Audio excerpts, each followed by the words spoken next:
Kia ora koutou, Dave Stewart here. I am standing for the position of councillor in the Whakatane o Hopi ward for the Whakatane District Council and the local body elections 2025. And I am doing a series of videos to express my personal opinions and views and policies on the issues of the day. And the issue of today is Māori wards. And the reason it's the issue of today is because our social media pages have lit up a little as a result of some comments made by one candidate in particular at the Whakatane High School Q&A series for mayoral candidates. And I just want to make it clear, my view on Māori wards is I am 150% behind them. And the reason for that is really simple. Te tiriti. We have an obligation to share everything, and that includes power.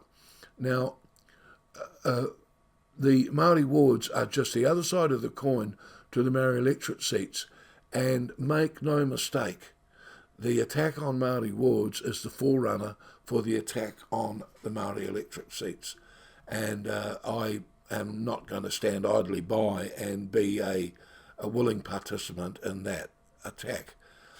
Now, in Whakatane we have a young man who I have to say is one of the leaders of this discussion, Jack Karatai. You might have heard of him. He walked from Whakatane to Tauranga and rode back for Māori wards, and then he rode a bicycle from Whakatane to Wellington to talk to deliver a letter to Christopher Luxon. Christopher Luxon refused to meet him, refused to send a representative from anyone in the coalition government to meet young Jack. And so Christopher Hipkins was happy to meet him and take the letter. Now, here is Jack arriving Christopher Luxon and the current government has decided, well, yeah, nah, we're not having these Māori wards anymore, and I'm saying, well, yeah, we are. Māori wards, yeah, they've always been a part of my life. Like, my mum and a group of people have been working on implementing them since I was very young, and yeah, it couldn't sit right with me. It just made me feel physically sick to think about the fact that he's taking this away from us outright, and it's like he doesn't like democracy, he doesn't like rangatahi, he doesn't like any sort of good change, I feel. People I was staying with, some of them were like not even for Māori wards, they just loved the fact that I was doing something like this. So for anyone that can't vote, just remember when you can that you are going to vote yes to Māori wards. Nothing to say about it, and tell your parents too. There's nothing that's wrong with them. It's only plus sides. When Jack said to me, Mum, I just heard on the news that the government has brought back the need for a referendum for our Māori wards. How is it that they're even able to do that?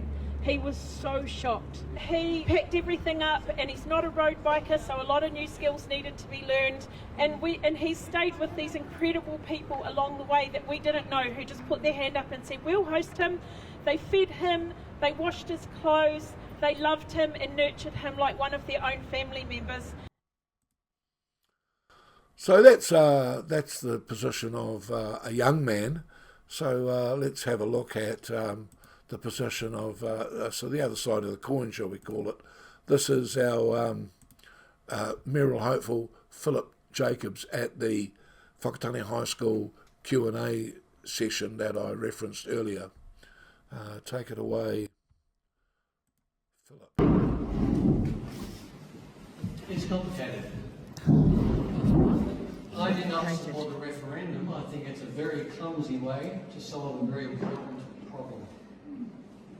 I do not support Māori wards or Māori electorates because I believe that they are racially based privilege afforded to Māori rooted in 185 years of history, not relevant to our diverse and dynamic society going forward. What I believe in is appropriate representative for all minorities, Māori, regardless of race, regardless of age, regardless of disability, regardless of sexuality. And this council has the ability to do what the Palmerston North City Council has done, and have one ward with all the councillors in there, and with a 10-councillor ward, several Māori plus other ethnicities can be elected. All they need to do is get 1,100 votes, or 9.1% of the vote, under a STV voting system. So, there it is, spelled out very clearly. Māori, just another minority. No longer tangata whenua, no longer the indigenous people of this country. Māori seats and Māori electorate seats, race-based privilege. Where have we heard that before? Now, the difficulty that Philip has, and people who want to vote for Philip, the difficulty that we have here is that this is a certainty. There will be 3 Māori ward councillors on this new council. Now, the mayor, or the would-be mayor, how can he hope to build a united team? And it will take a united team to address the challenges that this district faces. How has he got any hope of building a united team when he himself doesn't think 3 of them have any right to be there? That is a recipe not for success but for failure. That is a recipe not for unity but for division. No, I'm sorry. I'm sorry. This is not the past. We are talking about the future. And I'm sorry to say that Philip Jacobs for mayor is not part of it.